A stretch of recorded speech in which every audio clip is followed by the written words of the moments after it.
us be responsible. We take seriously, Kenyans take seriously what you write. And as a commission, we are ready to share the truth with you. And that's why we came to work together for some information sharing and deal with the elephant in the room, the results transmission. Totally irredeemable. There is nothing that Wafula Chebukati can say that will change the fact that Kenyans don't trust him and they do not trust the IEBC. I wish there was an opinion poll. It's not a question of allowing the press to see whatever printing or ballot papers and everything. It's not a question of the reporting by the press or the conferences that Wafula Chebukati or IEBC is going to hold with members of the press or the members of the public. The problem is that members of the public, voters in other words, just don't trust Wafula Chebukati. That is the bottom line. I wish Wafula Chebukati would have realized this himself. Instead of taking a lot of time trying to recruit other members of his team, he should have actually given way so that IEBC could be reconstituted in time. It doesn't matter how many press conferences, really, it doesn't really matter.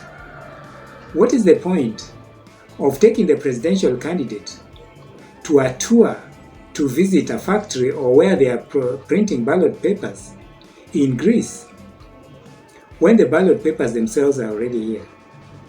What is the point of warning members of the press and individuals or people who are actually expressing their views about IEBC and Wafula Chebukati? What is the point of warning people not to talk about IEBC, yet IEBC is a body that is supposed to be accountable to voters? That is us Wafula Chebukati. You can't gag us.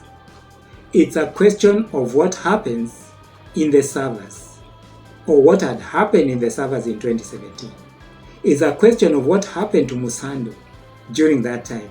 It's a question to the fact that you've not been able to open up the servers till today. Wafula Chebukati, it's just you and where you've taken IEBC so far.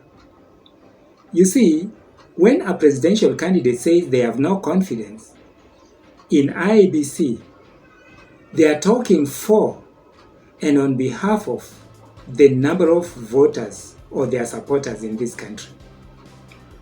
I do not know when Kenyans will be able to understand that it reaches a time when one needs to resign, when there is no longer any confidence in what you are doing. It doesn't really matter. Well, in the case of Wafula Chebukati, we just don't have the confidence. It can't come, it's gone.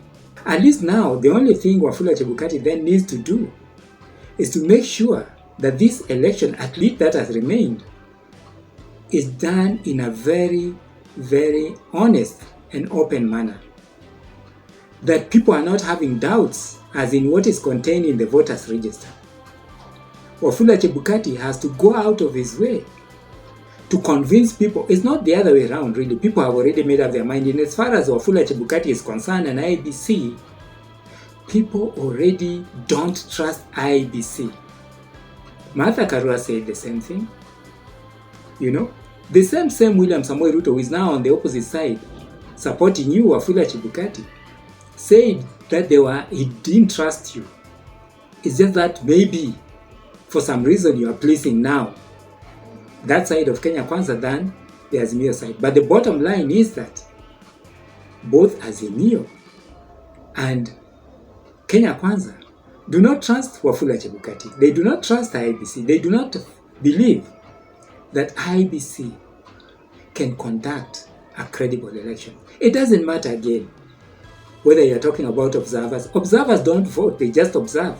After all, this is not the first time even Kivuito had observers.